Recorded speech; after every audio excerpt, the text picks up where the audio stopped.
Hey, Toby here again. I just thought I'd take you through a setup that I'm using for the Shaolin Afronauts second studio album. We did a live album in the Festival Theatre a couple of days ago, and yeah, while we've got all the players together in one state, we're doing the studio record.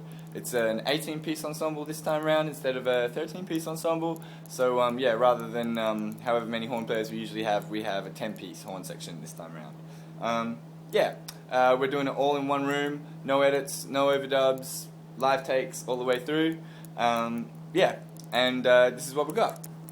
So the drums are a really cool Ludwig Vistalite kit, and it's a pretty simple setup for him. I'm using 4 microphones, just got a Heil PR30 in the kick drum, which is kind of like my new favorite thing that I'm addicted to. They're really good.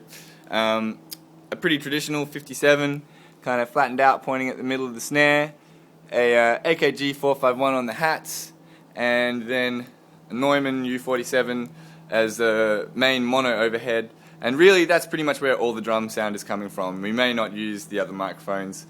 That's kind of almost the complete drum sound, just all on the one microphone.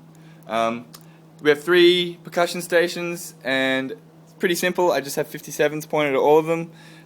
So we have the main congas, and then the second congas, and then we do have one 57 stuck in a room over here for the Shekere.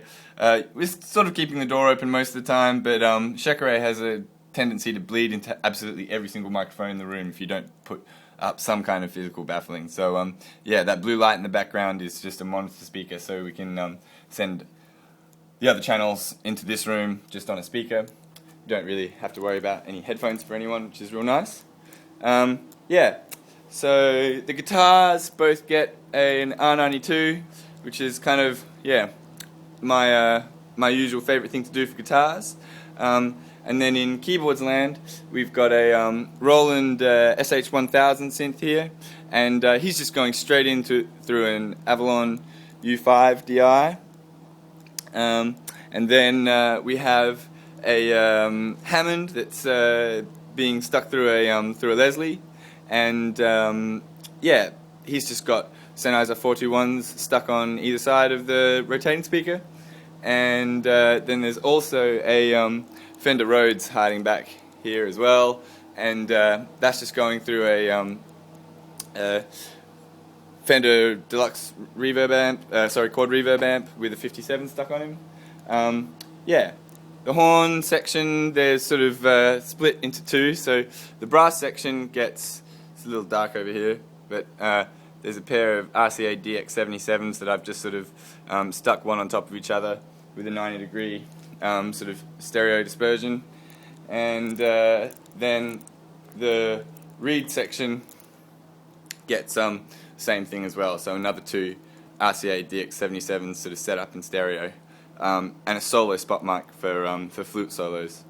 Yeah, the room mics are AKG C12s, and I have a tall one here pointed sort of over at where the rhythm section are playing, and then I have another lower one here, and he's kind of just pointed over to the other side of the room where a lot of sort of horn sound pressure is coming from. He's very off axis, but it's still flavor, it's still butter, and that's going to be a lot of the sound.